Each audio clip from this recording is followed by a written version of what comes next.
सब लोगों को मेरा नमस्कार और जय हिंद।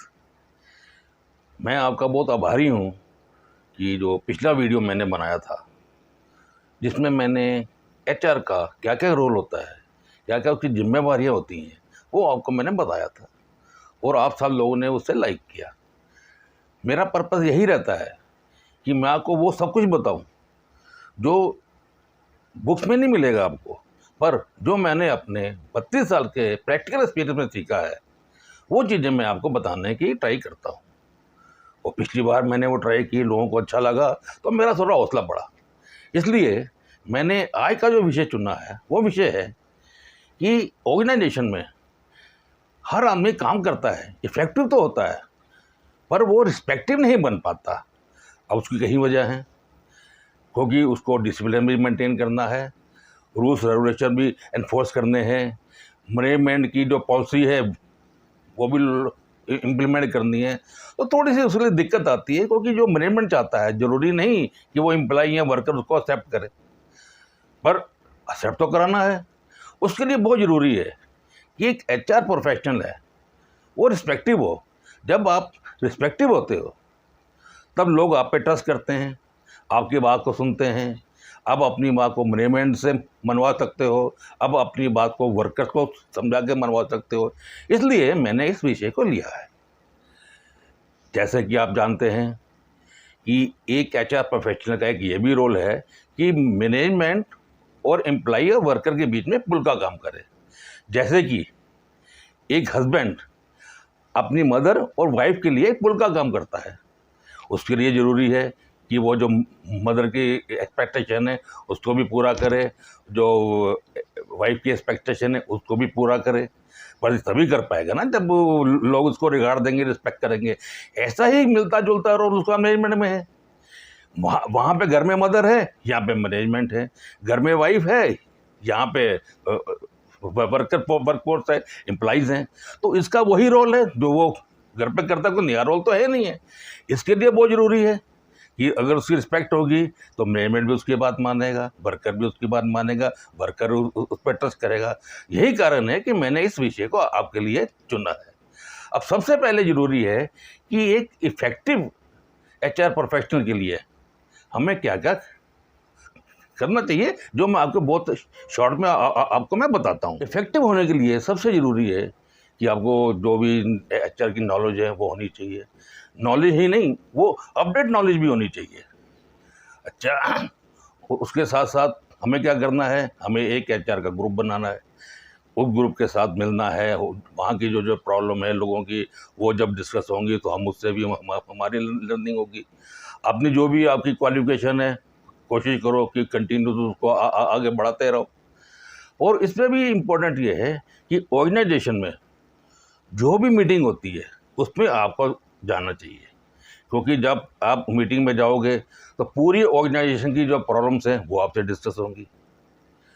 ऑर्गेनाइजेशन में क्या क्या काम हो रहा है वो आपको मालूम होगा, ऑर्गेनाइजेशन की जो फंक्शन है वो आपको मालूम होगी। इसका फ़ायदा ये होगा कि जब आप अपना फंक्शन करोगे, जैसे कि मैन पावर प्लानिंग, रिक्रूटमेंट, तो उसके आपको बहुत हेल्प मिलेगी, क्योंकि आपको पता होगा कि ऑर्गेनाइजेशन में क्या काम है, किस तरह से होता है, किस तरह की हमारी रिक्वायरमेंट है। इसलिए हर मीटिंग जो होती है उसमें आपको जाना चाहिए। अब मैं उसका एक फ़ायदा और होता है, जब आप मीटिंग में जाते हो, जब आप सीखते हो, तो मीटिंग में कोई भी आदमी अपनी प्रॉब्लम को आपके सिर पे नहीं डाल सकता, क्योंकि हमारी एक नेचर है, हम अपनी गलतियां औरों के सिर पे डालते हैं। उसका मैं आपको छोटा सा एग्जांपल देता हूँ।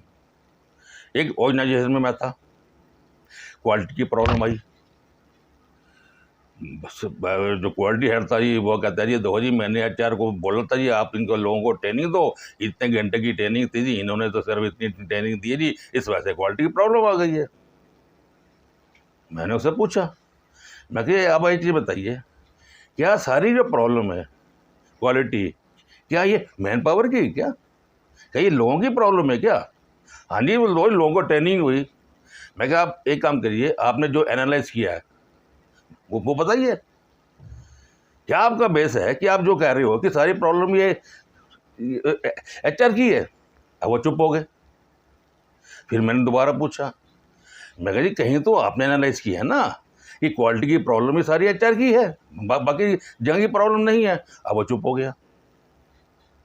अब मैं आपको बताता हूँ, क्वालिटी में की जब हम बात करते हैं, जब एनालाइज करते हैं, उसके लिए एक प्रोसीजर है। इसलिए मैं आपको बताता हूँ कि आपको ये चीज़ें समझनी चाहिए, ताकि कोई भी आदमी अपनी प्रॉब्लम को आपके सिर पे नहीं डाल दे। एक होता है स्ट्रेट थ्रू रेशियो। इसका मतलब ये है कि आप कोई भी एक प्रोडक्ट बनाते हो, उसमें कोई प्रोसेस होते हैं, 10 हो सकते हैं, 20 हो सकते हैं, 30 हो सकते हैं। जब वो प्रोडक्ट बनना शुरू होता है, जब वो प्रोडक्ट एंड होता है, तो हम उसका क्वालिटी चेक करते हैं।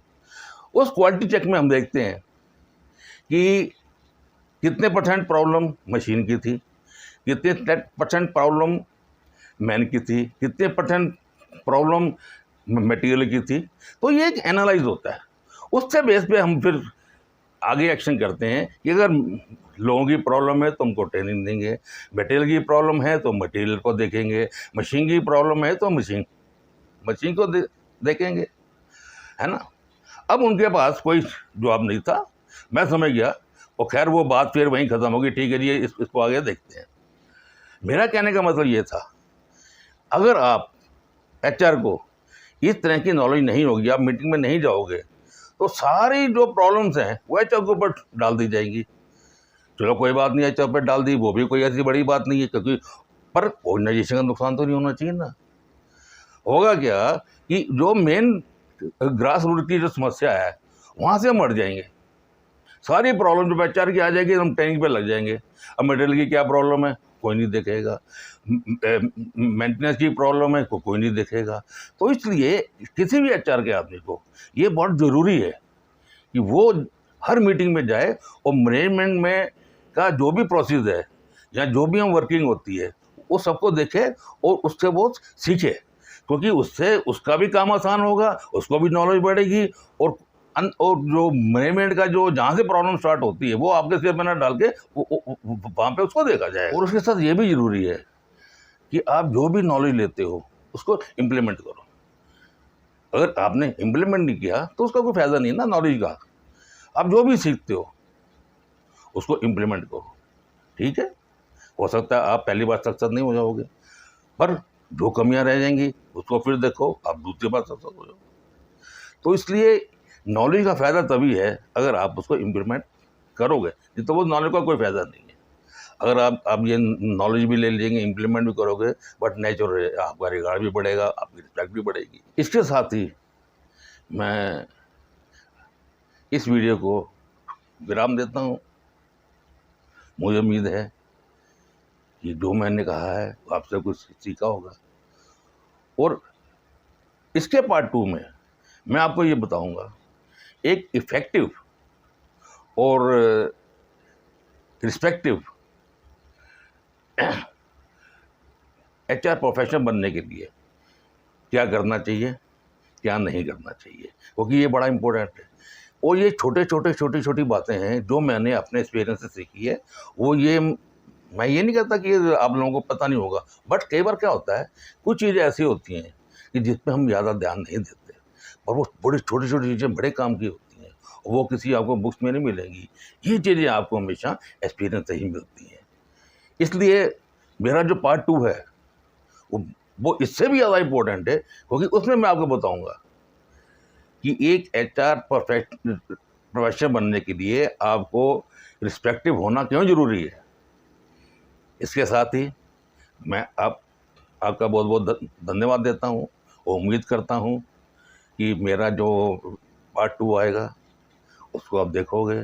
और एक आपसे मेरी और रिक्वेस्ट है कि आप मुझे कमेंट्स ज़रूर किया कीजिए कि मैंने जो आपको बताया है, मैंने जो आपको बताने की यहाँ सिखाने की कोशिश की है, उसका आपको फ़ायदा हुआ है या नहीं हुआ, आप उससे एग्री हैं या नहीं है, क्या उसमें क्या क्या इम्प्रूवमेंट और आपको चाहिए, या ऐसा कौन सा ऐसा टॉपिक है जो आपको लगता है कि ये चीज़ें एक्सपीरियंस से ही आती हैं, मुझे आपको बतानी चाहिए। इसके साथ ही सबको नमस्कार, सबका बहुत बहुत धन्यवाद। जय हिंद।